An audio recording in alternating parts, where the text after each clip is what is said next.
Welcome to the Human Conversation podcast with Jules White, the real dragon slayer, author and entrepreneur sales coach. Tune in weekly for human conversation about business and sales. Enjoy business expert interviews, educational episodes, and virtual cuppas with entrepreneur business owners. So grab yourself a cuppa and enjoy. Here is your host, Jules White. So welcome everybody to the Human Conversation. And I have a fabulous guest with me this week. And a lot of my listeners will know this guy because we are very much on the LinkedIn circuit, all of us. So this is John Espirian. He is the relentlessly helpful technical copywriter and LinkedIn nerd.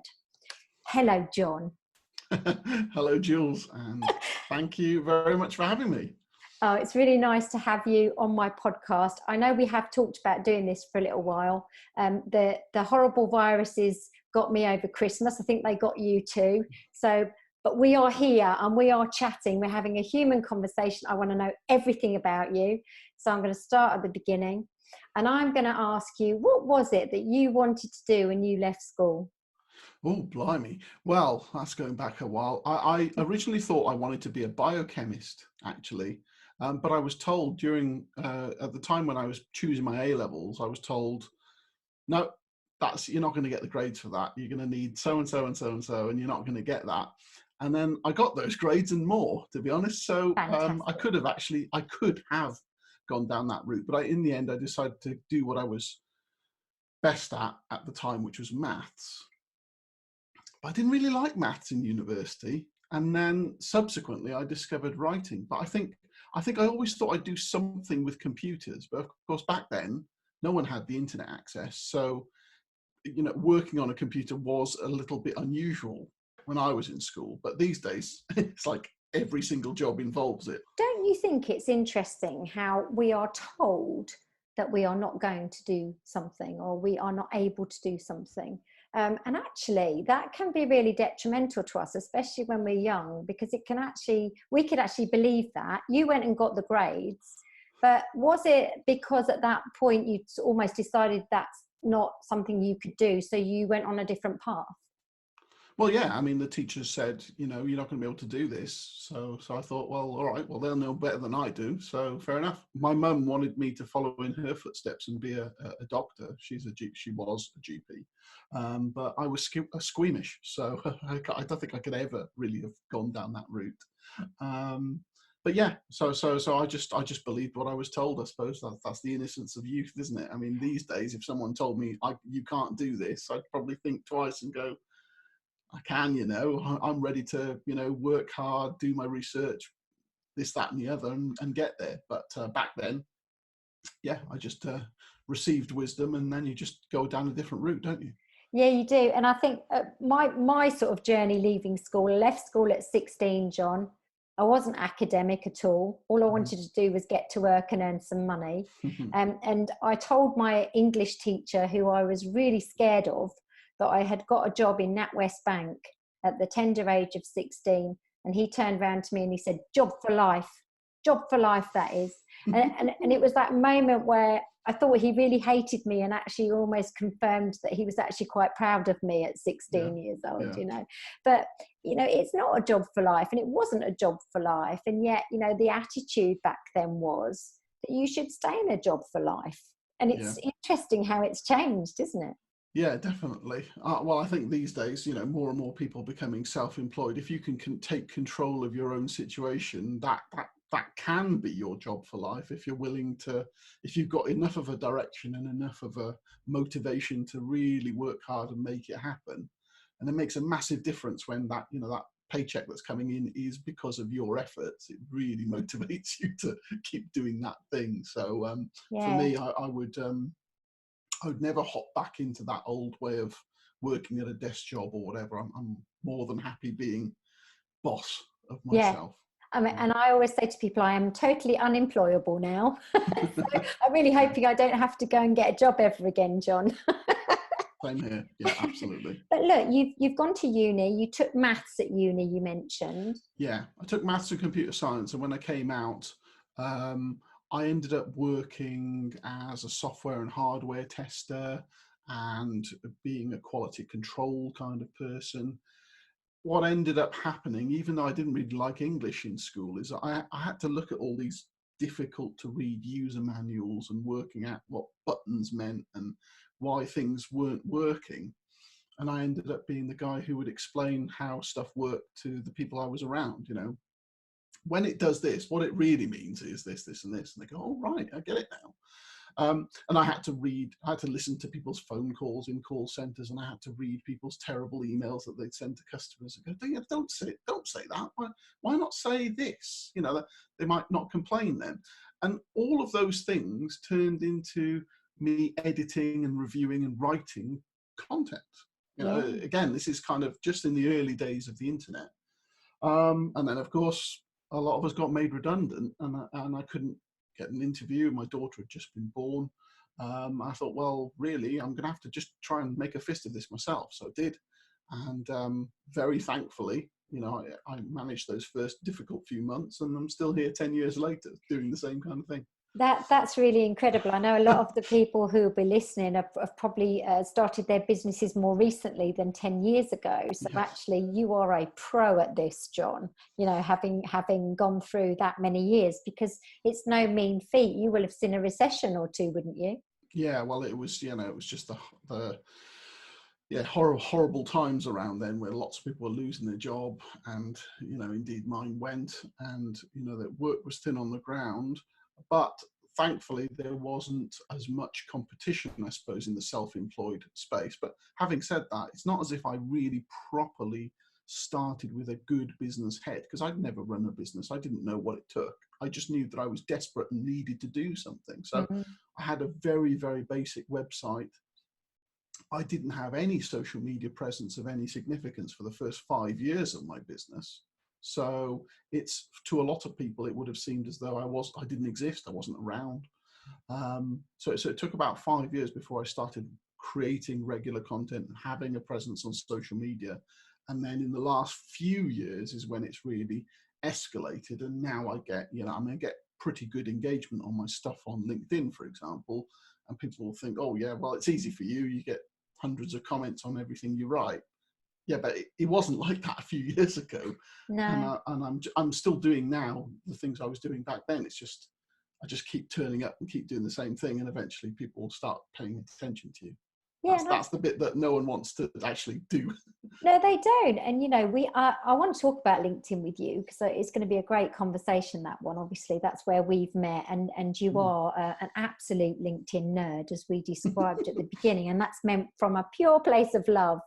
Because you have huge wealth of knowledge around LinkedIn that we all love because of the way you tell it to us, which actually ties in with when you talk about your technical writing, the way you can sort of make something that probably is very complicated into something people can understand, which is your thing, isn't it? I think you do the same with LinkedIn. That's sort of how I feel. But look, we will talk about LinkedIn. Sure. What I want to kind of talk about is you've said there something really interesting, that really it's only the last 5 years that you really started to become more visible and have a website, have your social media presence. But actually, John, when we look at the last 10 years, do you not think that's almost how the world has gone? And so actually 10 years ago, did we really care and use the internet and social media the way we do today? Well, no, definitely not. I mean, if you look at things like Twitter and Facebook and stuff, they were around in the mid-noughties, but no one was really thinking, oh, we can monetize this, we can use this as a keystone part of our business. And so it hasn't really been that long before people have really woken up. Yeah. But things are really ramping up now. So I guess it was just a lot easier for me when I did start, even though I was starting under difficult conditions. But if I started now and didn't do anything for 5 years in terms of website and social media, I think I'd be stuffed. Yeah. And so if there are any new business owners who are watching this, or prospective business owners, or trying to get out of the corporate rat race, want to do it for myself kind of people, you need to come up with a plan to be visible in your space, where the place where you want to become known, become an authority. You need to kind of get cracking with that idea now, because it'll take a while to bear fruit. And if you don't start now, it's going to be really hard in the future. I don't know what 5-10 years down the line is going to look like, to be honest, because already in some areas it feels quite saturated, like social media is already becoming quite mature, people becoming more cynical towards the stuff that they read. There's so many people on it that it's hard to stand out unless you're going to do something really kind of next level amazing, and it's difficult to do that. It is. So, and yeah. I think, we've talked before, and I've actually purchased your really lovely course that you had, an online course. I'm sure it's still available. We'll make sure we put all the links in, John. It is lovely. When I watched that, it was video based and it was so great. I think I consumed it really quickly because it was so easy for me to pick it up, and also I was able to take action from it, which is why I loved it. So that's not just because you're my guest that I'm saying all that. That's a true story. But I think that's the point, in what we're talking about here, is that not just about what platforms we're on, and the fact it is now getting noisy and saturated. The whole beauty of this is what we really have to be is authentic and us. And I talk about UHP, as you know, which is the unique human proposition, but that's because there's no one else on the planet like John, and there's no one else on the planet like Jules. And I think we have to really step into our personality and our authenticity, and that's where we'll carry on being able to be on social media and standing out. That's kind of how I feel about it. Yeah, it's a really good point, because I know when I first got started creating content for the public, if I look back at that content now, it's all so boring and straight-laced, and it's not me. No. It's what I would call suit and tie content, whereas I'm jeans and t-shirt content, really, if I were to be me. And in the last few years is because when you repeat creating this kind of content, eventually you kind of relax and get used to it. You know the process, you become more familiar with things, and it's natural to start letting your voice come through. It takes a while to get that confidence and that experience under your belt.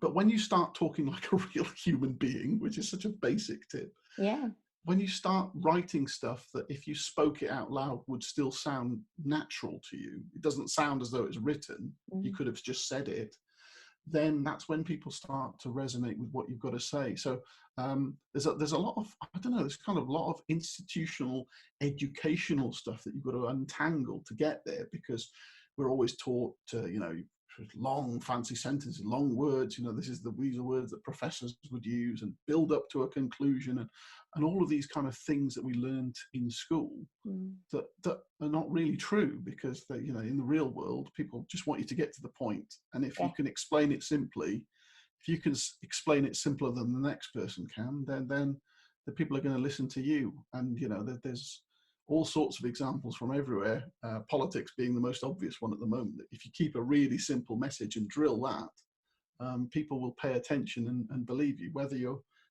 behind the scenes, whether you're being honest about that is another matter. But if you keep your communication simple, you can unlock so much in people. And I think the interesting thing that you said there was that it's ingrained in us to do it this way.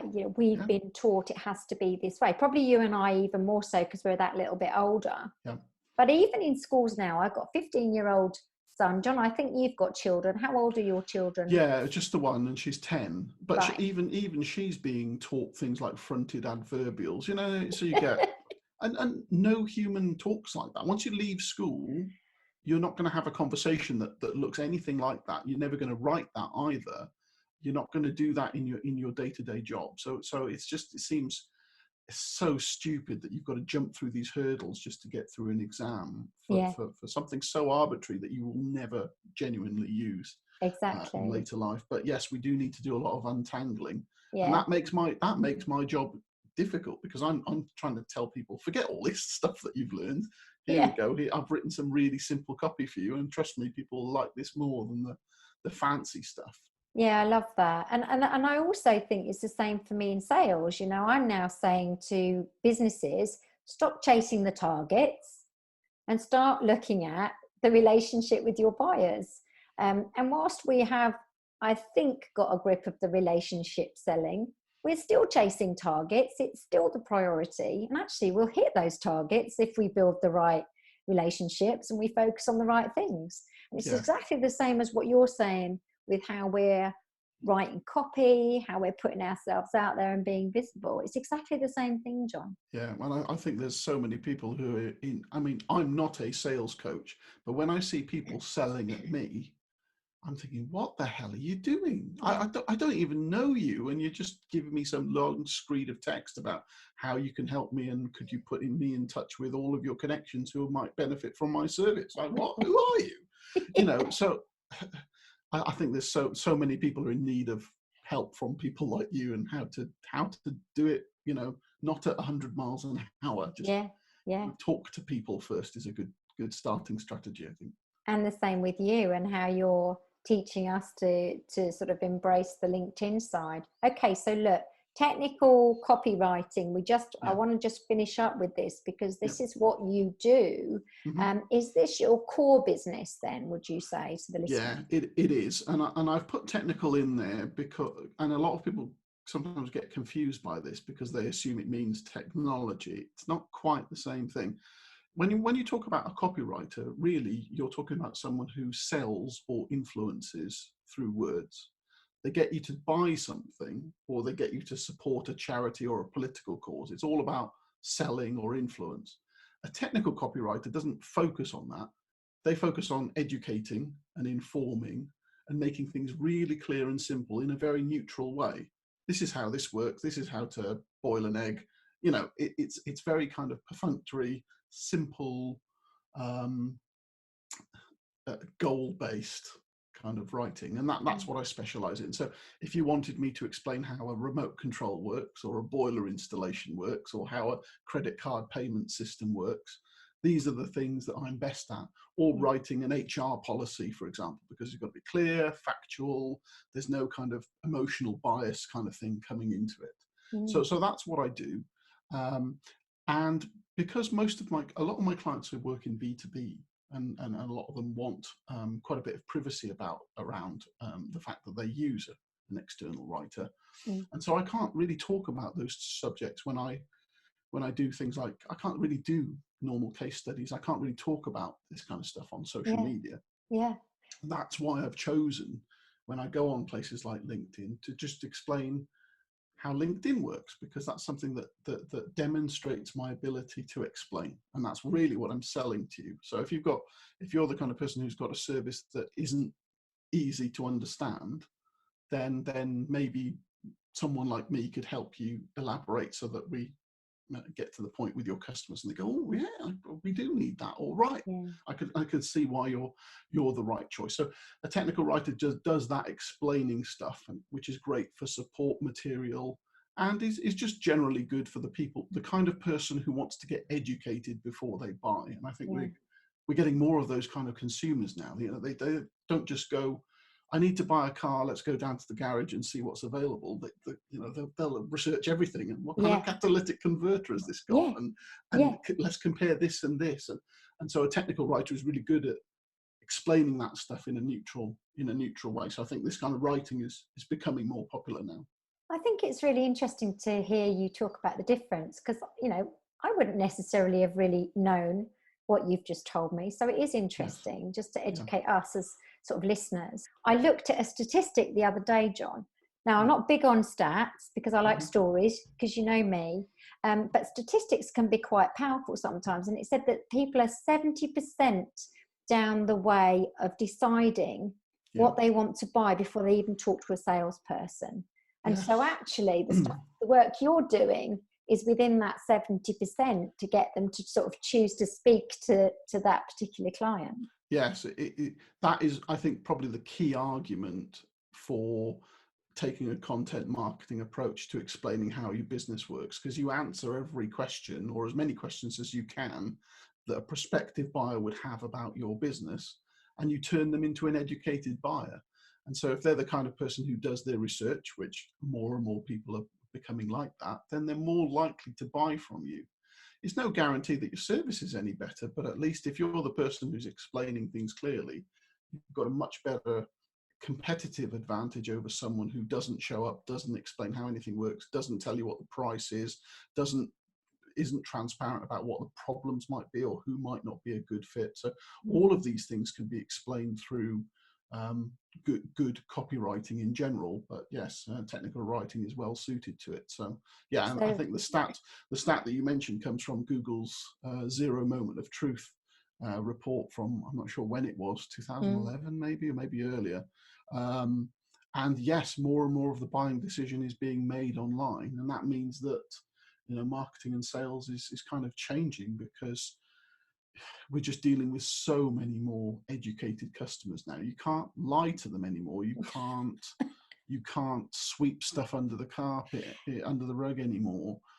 You've got to be more open and transparent, and yeah, that just means answering their questions. So that's the kind of thing I tend to be decent at. I think it's really funny. I was giggling because when you said you can't lie to them anymore, you know, I kind of think of that old school training that I had, you know, where it was like, the salesperson's king, the buyer doesn't know anything, you know, and you just think, oh my goodness, you know. But in the old days, if you said we're the #1 training company in the state or the country, how difficult would it be for someone to go and check that? Really, it's really hard. These days, you could go, hang on, you've got a 1-star review on Trustpilot, blah blah blah blah blah. You're full of it. But you couldn't do that before, so it was much easier to get away with all sorts. But the internet has kept us accountable. You can't do it anymore. It certainly has, and it's great that you phrase it that way. We are accountable because of this internet. So just to finish your technical writing side, do you work with specific sectors, or is this kind of like anything? It's pretty much anything in B2B. I mean, I started off trying to target IT because that's where I was working for about 10 years. But it's just encompassed so many different things that I consider myself to be a B2B generalist. But you know, but it's still, you know, there are lots of areas being covered. But some people would say, oh, technical copywriting is such a narrow niche that you've really niched. I feel more like a generalist. If I was starting again today, I'd say B2B technical copywriter for US healthcare companies. That would be a niche for me these days. But for me, over the last 10 years, it's worked out that I can cover pretty much every B2B field. So it's been Well, I kind of feel like your niche is the technical writing personally, but you know, I think we don't have to get too hung up on having to be in a sector per se. But I think that, you know, what you do is actually niche in its own right. So I mean, when I interview people, I always tell them, interview clients, I always tell them that my job is to be an intelligent ignoramus. So in other words, I don't know what it is that you want to say, but I'm going to ask you questions as a customer would in their head, and try and dig out what is special about your business, and how can we position it, and how can we get to the root of what's really happening, and what things we need to highlight or not highlight. So I'm there to kind of, you know, just be an interrogator, then an exposer of that information. It doesn't really matter if I don't know about boilers, for example. I can still work out what things people would want to know, and then get to the root of how to express that. Probably better when you don't know about it, as you say, because then you're coming from that layperson perspective as well, aren't you? Because there's this thing, I mean, I mentioned it, I think, in the LinkedIn Loser talk, that there's this thing of the curse of knowledge, of like, you can be too close to something and think, oh, well, obviously they'll know this, obviously they won't know that. But I find when I've shared tips on LinkedIn about writing, and I think, oh, this is actually really obvious, they go, oh, I didn't know that. I'm like, oh, you know, people out there don't know some of this stuff. No, they don't, and I think it's great. Sharing the simple stuff. Same with me. You know, I used to, at the beginning, and when halfway through my book, I said, oh, I'm not going to write this any longer because everybody knows this stuff. And I was like, oh my goodness, I'm so glad I finished it. And so look, I want to just talk a little bit about LinkedIn, and then I also want to mention another book. because I think that's going to be very interesting to mention. Do you see what I did there, John? I did. Smooth, Nice isn't segue, it? yeah. So LinkedIn. So Yeah. you're on LinkedIn. Everybody knows John. My dad was John, so I always say everybody knew my dad. Everybody knows John. You get tagged into so many things. I know I'm in the circle that follows you, but your content is just so easy to follow. It's so rich. And I just think that's the beauty of what you do. You make it fun, but it's also great practical advice. I can go and action it. I kind of love what you do. So why don't you tell the listeners a bit more about why they should follow you on LinkedIn, John? Well, I've made my name on LinkedIn, I think, through explaining how LinkedIn works. So if you're whatever business you're in, actually, you can get some value from my content, I think, because you can learn how to improve your profile to stand out to your ideal clients, how to get in touch with all the little intricacies that go on with LinkedIn about certain settings that they've introduced that no one else seems to know about, that completely mess things up if you get them wrong. So that kind of explainer content is, I hope, relatively simple to consume and will get you results in that you'll get more people seeing your stuff, and you'll write your content and your profile in a way that appeals more to your ideal audience. So it's kind of general and specific lessons about LinkedIn, which, yes, I'd like to think would be relevant to anyone who uses LinkedIn to support their business, which is now many millions of people. So many, and more and more people now are making it their favorite platform, aren't they? And it's interesting because it's moving, like all the platforms, it's moving, the algorithms change. Yes. How do you keep up with that knowledge so that you can then keep passing it on to us, John? Well, I mean, a couple of ways. I mean, firstly, I'm an inveterate fiddler, so if I see a button, I will be clicking that button. If I see a menu, I'll be looking, what have they put in there then? So I always will do that. And if I find something new that I haven't seen anyone else talk about, I will grab a screenshot and do a post, and it'll be out there in the world, because I love sharing information. And it's part of my brand identity, really. My whole core value is about being relentlessly helpful. Well, if I found something out and I didn't share it, how helpful is that? Not very. So I like educating people and showing people how stuff works. But I also keep in touch with lots of other proper LinkedIn trainers. I wouldn't call myself a proper LinkedIn trainer yet, but I am starting to move into that field. So I'm starting to do sort of on-stage talks, and I've even got a couple of LinkedIn training sessions planned in person, which I've never really done before. But I've talked to established proper LinkedIn trainers who kind of regularly run sessions on LinkedIn, and we all kind of it's a very collegiate atmosphere. People will share what they know. There's no hiding of facts, really. No. It's a good way of keeping in touch. But to be honest, it is difficult to stay on top of it, because this platform seems to change faster than just about any other that you can think of. Yeah. I think it's because LinkedIn is playing catch up a lot with Facebook and the other ones that have been around for longer. But it's really changing. We're getting more new features all the time, things that are turning it into a proper social network. And of course, the user base is growing. So you always get these new people coming onto the platform who don't know it very well. They're used to 28 hashtags on Instagram and everything being an image post, versus, well, actually text posts work here, and don't use as many hashtags and you get more reach. Oh, that's different. Yeah, it is. So there's a lot to keep up with.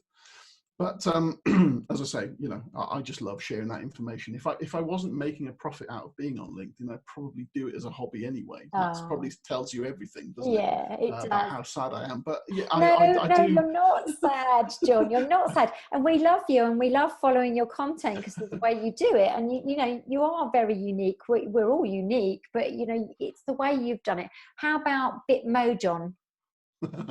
Yes, you can barely see him. You might be able to see him. But if you're on YouTube and you're not listening audio, he's actually got a T-shirt on with his Bitmo, John. So if you have heard of Bitmojis, then you would know that we can create our own persona in the way of a cartoon, really, isn't it, John, I guess? Yeah, that's it. I got into that a few years ago, and so now I put my cartoon on pretty much everything I do on LinkedIn. It's just another one of my calling cards, really, as well as the brand identity that I fashioned. But your color scheme, your cartoons, logos, it all feeds in. If you do it consistently, Yeah. then it means that when someone is thumb scrolling at 1,000,000 miles an hour through their LinkedIn feed or whatever social media it happened to be, if they see something recognizable, they either stop and read it, or they might think, oh yeah, I remember that person. Yeah. Even if they don't stop and read it, they'll go, yeah, I know that person's still alive and doing stuff, and if I need a copywriter, yeah, he's the guy. Is that idea of being the same shape everywhere, Yes. which is what I'm the one of the main messages that I'm trying to put into the book that I'm writing. But before we go to the book, I just want to mention, obviously, you call it your talks. I call it a course, Yes. but it's a series of 3 videos. It is available. Right. The link will be in the comments of the podcast. But you know what? It's such amazing value. So I'm plugging it because I've actually bought it and used it.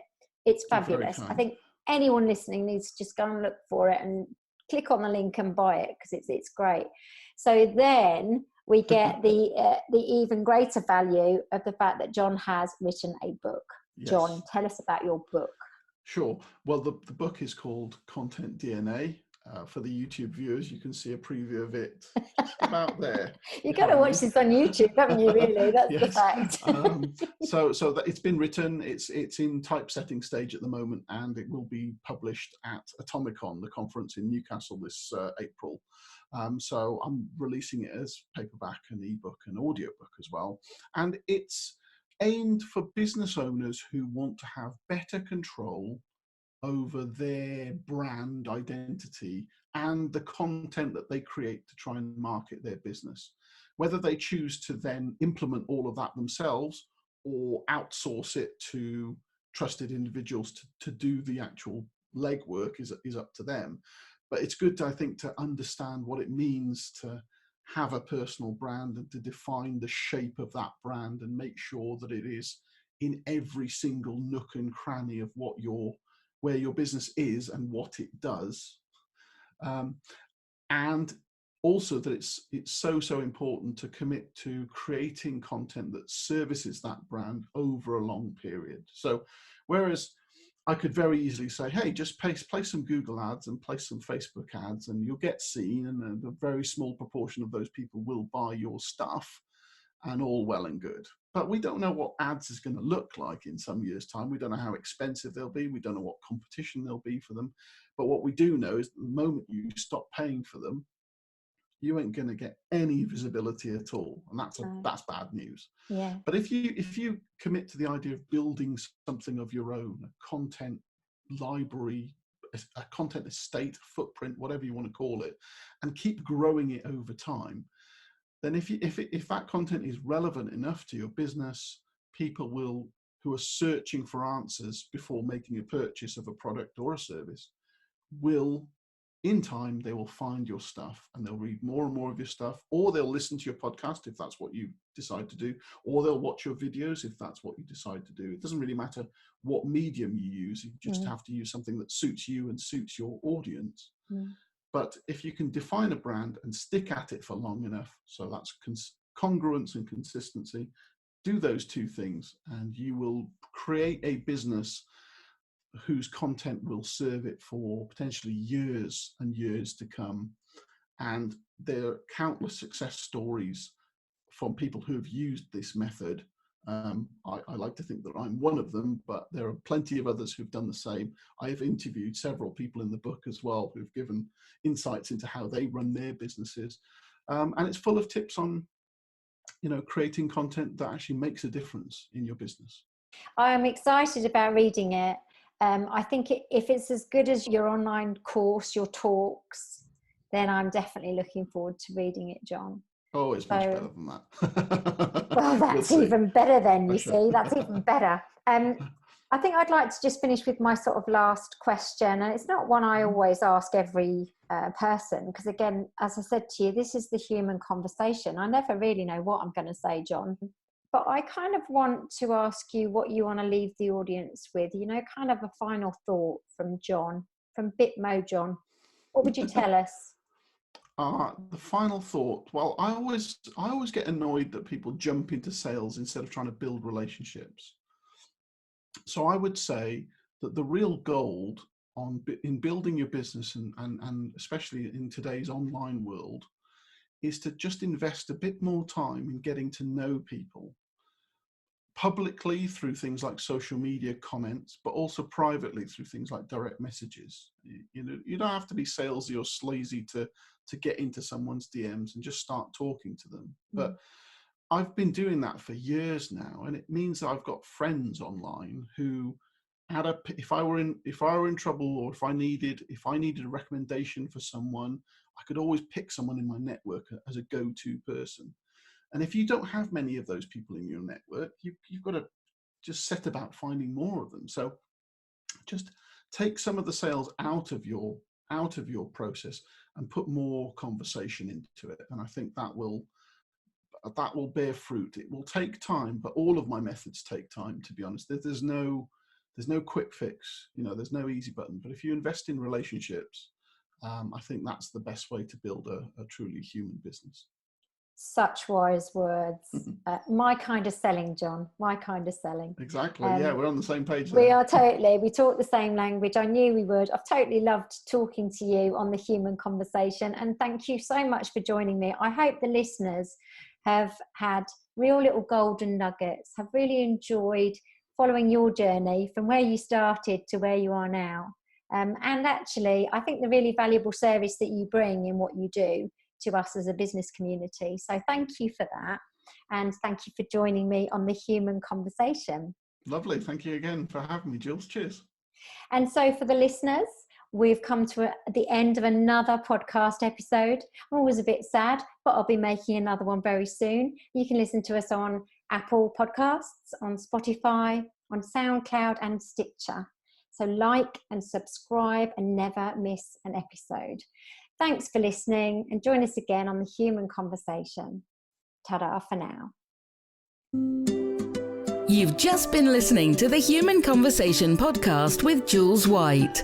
To find out more about the other work that Jules does, please visit her website, www.liveitloveitsellit.co.uk. And if you enjoyed the podcast, then please do leave a rating and review on the platform you use to enjoy her show.